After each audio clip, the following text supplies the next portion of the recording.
That's right. Welcome in. Welcome back, folks, to a Notre Dame's defense literally turns to ash. See what I did there? And Freeman is targeting what might be a home run GM hire edition of the Always Irish Show. As always, thanks for being here. You can find the program on YouTube. Do it. Subscribe if you haven't yet. Appreciate it very much. Give the video a thumbs up. That helps Yanni Boy out as well. Notifications on that way you don't miss nothing. Twitter, search bar, Always Irish.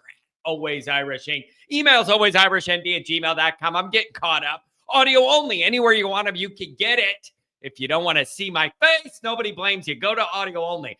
Call-in lines 312-988-15. Dial it up. Tell Uncle Johnny all you've heard and seen about the Notre Dame defensive coordinator and impossible GM and whatever else. Notre Dame Fighting Irish Football brought to you by SI. Read all about it every day. Patreon.com/Always Irish. He the former captain. He the leading tackler. Mike Goolsby, myself, Coach Jared Clark breaking it all down. We got a growing group over there, and we have a good time. Thanks to everybody who's on board. All right. Never a dull moment in Notre Dame land. I say it, I write it, and it always is true. Never a dull day. So things are moving fast in the world of Notre Dame, college football in general. Freeman has hired Chris Ash to be the next DC. And with it, unless this has changed in the last 5 minutes, and I'm open to that because things change fast, my understanding as of 5 minutes ago is that Mike Mickens plans on staying with the Rays and maybe a co-DC label, with the plan being for him to take over fully whenever Ash's run is burnt out. See what I did? This is going to be fun. You're going to have all sorts of... If Notre Dame's defense is still good, it's going to be look at Notre Dame smoking everybody to ash. And if this guy ends up bad, it's going to be Ash flames out. Like it just... The headlines I have in my mind for SI articles write themselves. We just got to see which way it's going to go. So here's the deal with this. Here's one thing. The Mickens part of this, if it is true that you're able to hold on to him in the program, it's a huge safety blanket in all ways regarding this matter. You could still get the recruiting you like from him. You could still get the development you like from him. You could still get the evaluative strengths that he brings to find a Leonard Moore 3-star and the guy plays like an All-American right away.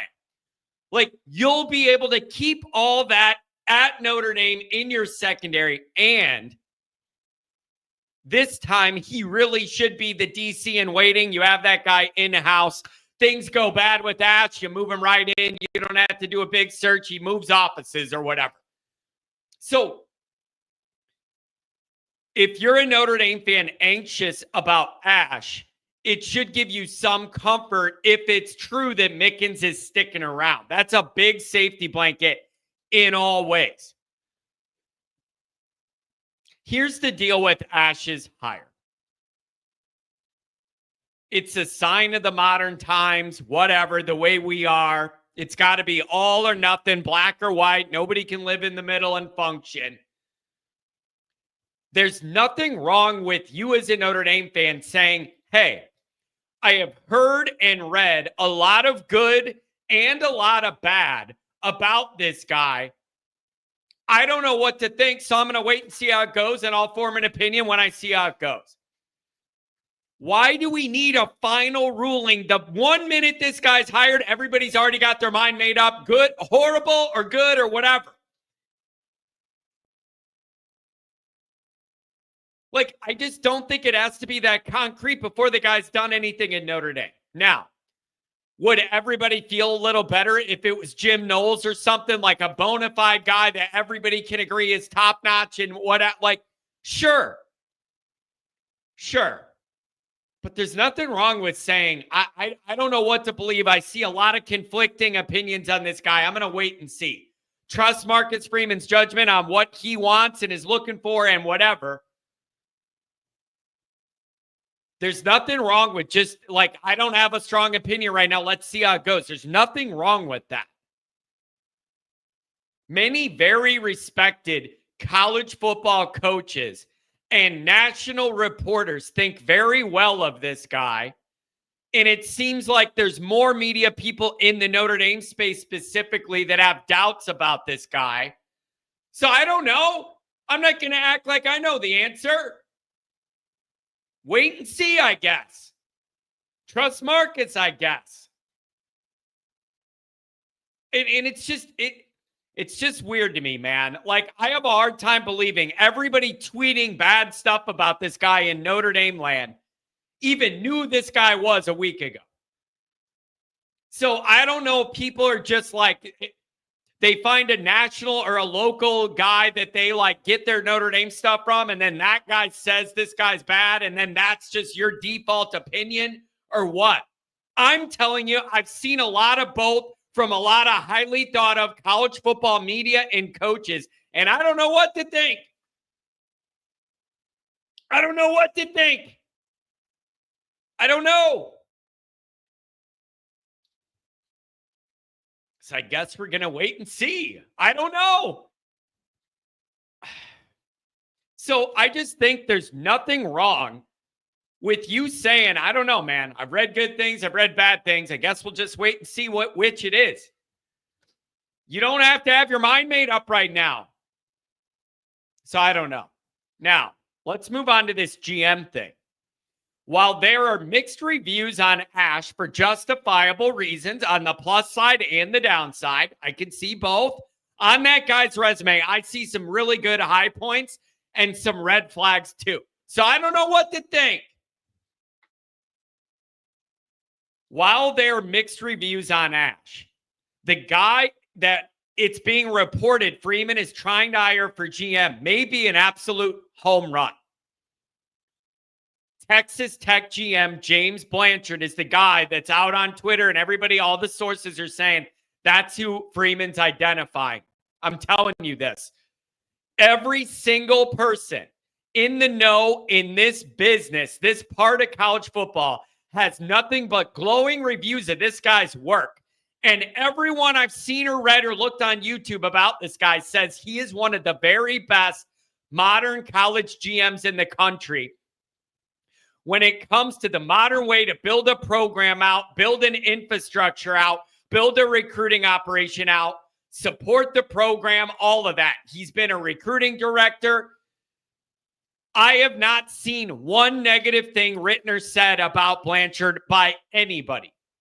Any of the places he's been, Baylor, Texas Tech, whatever, national people that cover the sport and the business side of it, I have not seen one person that had anything even slightly negative to say about this guy or question him in any way. Not one bit. Nothing. Every single thing I've learned about this guy says it would be a home run, and he is on the cutting edge of the modern way to build an infrastructure out to support a recruiting operation, transfer portal, NIL, all of this modern age stuff. This guy's on the cutting edge of, according to everybody who follows this stuff for a living. I think this could be a home run and maybe help Notre Dame get to a different level in recruiting. This guy looks to be that special and different. And I'm not going to act like I know all these GM names and like I'm some expert on that or whatever. But then you dig into the research and you look around at different outlets, national people, where the guys worked before, and you look at I have not found one negative thing. Everybody says the guy would be a home run. The prospect of this hire excites me greatly. He is a modern rising star in this business. There's interviews of him all over YouTube with these national guys saying, it's really impressive what you're building. How are you doing it? Like, whatever, man. I think this would be great. I think this would be great for that GM role. So I want to know what you guys think. I'm wondering if Notre Dame is indeed able to keep Mike Mickens in the program. I'm wondering if that's going to relax some people that have anxiety about Ash. Because you're not losing the rising star we all believe that Mickens is. You're not losing all the good work he's doing in that secondary. You're able to keep that all in-house. And then my understanding is he's the next guy in the line for the DC role. So I'm wondering if that ends up being what happens, if people are a lot more open to doing this, knowing you have the safety blanket of the next guy you want and a rising star in the building, keep him around. I'm wondering if that makes people feel any better. I honestly mean when I say there are wildly divergent opinions on Ash, man. Some people just think he's just bad. Other people, national college football people are being like, yeah, this makes sense. I get this. It's a good hire. So I don't know what to think, man. I'm being honest. I don't know what to think. But with this GM thing, you're asking yourself, okay, Chad, did we build him up too much because he was just in our ecosystem or whatever? And like, it's not like the head coaching market where like a regular fan has a really good idea of the job and who's good and bad at it and where they've been. GM's a lot harder thing to tangibly judge and gauge and understand fully all their job duties even. And it's a newer role. It's kind of harder to judge that kind of hire. That's where you default to all the people who do this for a business. They all think this guy is dynamite, a rising star in the modern age of college football. Younger, energetic, just where he's been, everybody loves him. Like, there's a lot of things to like with this guy. And I could see it being a home run, a great blend for Marcus. And maybe you get this guy in here and he could come up with some modern and new age ways to recruit Notre Dame. And maybe it gives you some hope that there's meat on the bone to get inside that top 10 every year in recruiting where we want to be. That would be a home run hire. We'll see if that comes through. So things to monitor. Ash, I don't know. Wait and see. Make sure the Mickens thing isn't just a rumor and he is locked in long-term to Notre Dame. And then number 3, sounds like Blanchard would be a home run hire. What do you guys think? Let me know, and then we'll talk about it on the show tomorrow morning. Don't forget to check out the merchandise. The link is in the description. You can browse and carouse all the different Always Irish gear. Make sure you head over there and get something for the next tailgate. Thanks for being here.